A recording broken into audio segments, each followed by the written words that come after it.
y'all were real nice a second ago.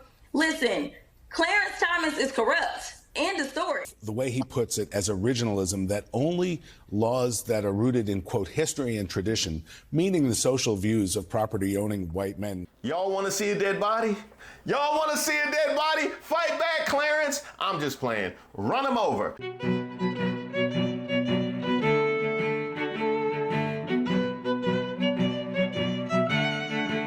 Hi, welcome to Street Politics. My name is Reese Waters. Don't forget to like the video and subscribe to the page. Now, while Supreme Court Justice Clarence Thomas was asleep in the guest house of his latest right-wing benefactor before he plays surrogate Happy Father's Day for avowed racist Crystal Clinton, Texas Congresswoman Jasmine Crockett came for his robe. Y'all were real nice a second ago. Listen, Clarence Thomas is corrupt. End of story. I mean, nobody gets this kind of money and isn't influenced in any way. That is where we stand, and that is why the American public is outraged at this court right now because of the likes of Clarence Thomas, and I absolutely believe that there is going to be a reckoning on November 5th. Did she lie? Did she lie? Somebody find me the lie. Somebody find me the lie. I have talked about this in so many videos. By the way, the links to all those are in the description. I just have to keep updating the specific tenor of whatever new information of impropriety that we receive. And since Clarence Thomas is so big on precedent, why don't we talk about our founding fathers who made it their point to try and keep the money out of politics because they understood that politics would corrupt just about anybody. And given that he is receiving the amount that he has received over the years, I guess you could say at least he's doing a good job by the people that have hired him, because I guess he would be a worse person if he took the money and didn't do the things that they were asking him to do. By the way, I have a new Clarence Thomas clip which is on the way.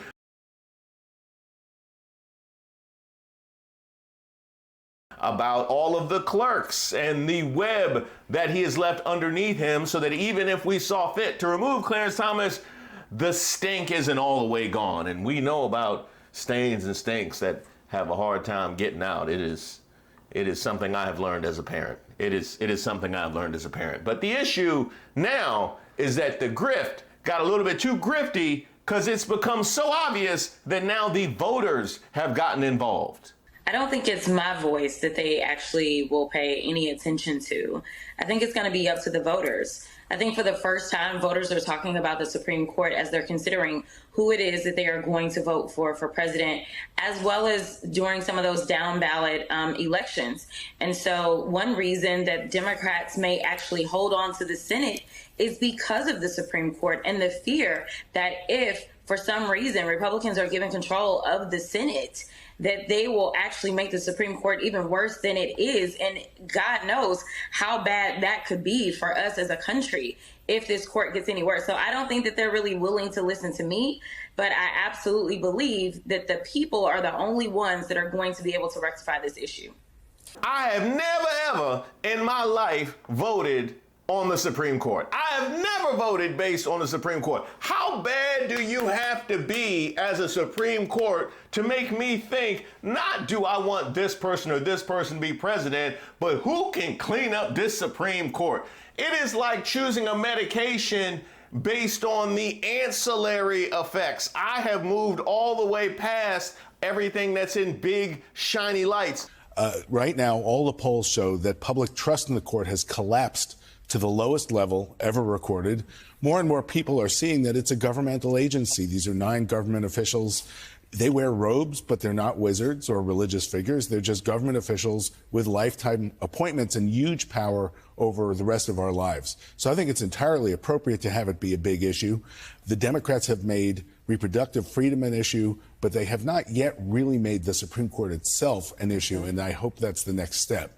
Crockett also weighed in on the recent bump stock decision. You know, for those of us that were disturbed that the guns just weren't gunning enough. You know what I mean? They just weren't gunning enough. How out of touch you gotta be to look at society today and be like, you know what?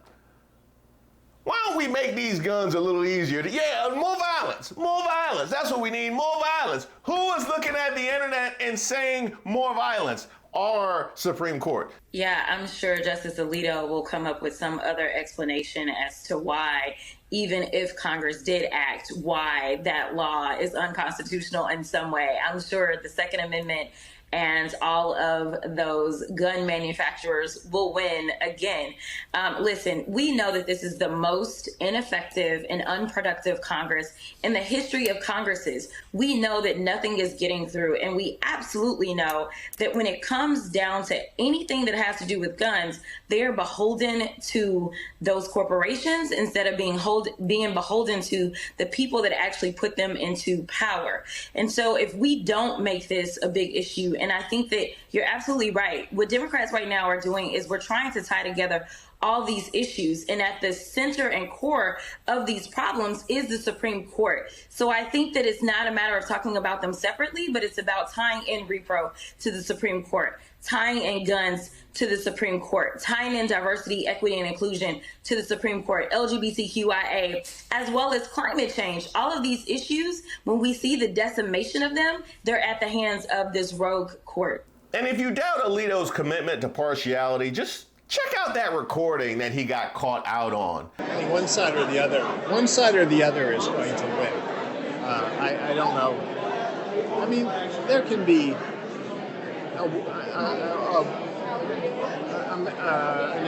way of working, a way of living together peacefully, but it's difficult, because there are differences on fundamental things that really can't be compromised. They really can't be compromised. So it's not like we're going to split the difference. Can't compromise with the left, huh? And you know what the wildest part about it is? How not big of a story it was. That's where we're at in 2024, that a Supreme Court justice being caught saying he can't compromise with the other side just falls by the wayside. You have met our expectations. This is exactly why I used to get frustrated in school, because I'm like, why would I get good grades when you're just going to expect me to get good grades moving forward? If I got bad grades, then that sets the bar good and low. And apparently, those of us that were made it all the way to the Supreme Court, because that's the logic that we're going with.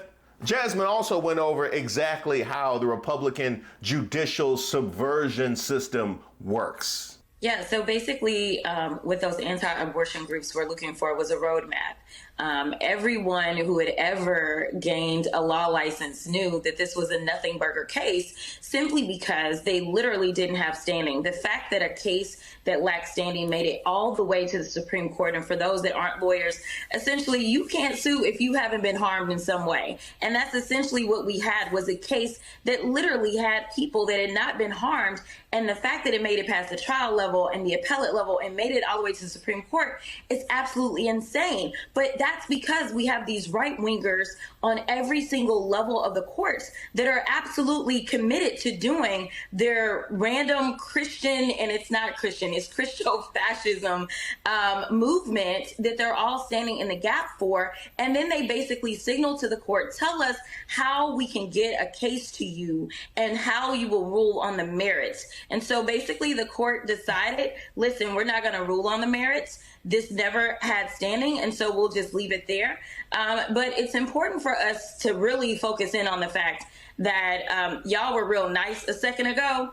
Listen, Clarence Thomas is corrupt. End of story. I mean, nobody gets this kind of money and isn't influenced in any way. That is where we stand, and that is why the American public is outraged at this court right now because of the likes of Clarence Thomas. And I absolutely believe that there is going to be a reckoning on November 5th. Y'all want to see a dead body? Y'all want to see a dead body? Fight back, Clarence. I'm just playing. Run him over. I will show you a dead body. If you think what Crockett said was bad, just listen to Michael Waldman, CEO of the Brennan Center. Well, we give these courts the name of the Chief Justice, but right now, Clarence Thomas and his ideas, the idea of the way he puts it as originalism, that only laws that are rooted in, quote, history and tradition, meaning the social views of property-owning white men from the 1700s, can govern our country today, that has become dominant. And sometimes Roberts can muster a majority to slow down the direction of the court. But Thomas's energy to push it and push the country in unrecognizable directions is really much more significant in the long run, I think, for this court. You know, I've said I never want to go to the hospital with foul drawers on, and I also never want to appear on World Star. I'll add a third one. I never want a white man to accuse me of catering to white men. You know how bad you gotta be to have a white man call you out for catering to old white men? And the thing that he's saying is actually something that I articulated in my piece in Brown versus Board of Education. Because Clarence Thomas reflexively likes to lean on the precedent of people who saw fit to keep us in bondage. So exactly where does this stop? Just exactly where did it stop? Because we've already gutted the Voting Rights Act. We've already gone after the Civil Rights Act. We've gone after Brown versus Board of Education. Exactly where does it stop? Because if you really want to get back to the precedent, then I have some really unfortunate news about you and Jenny. Who you think you are, Byron Donalds?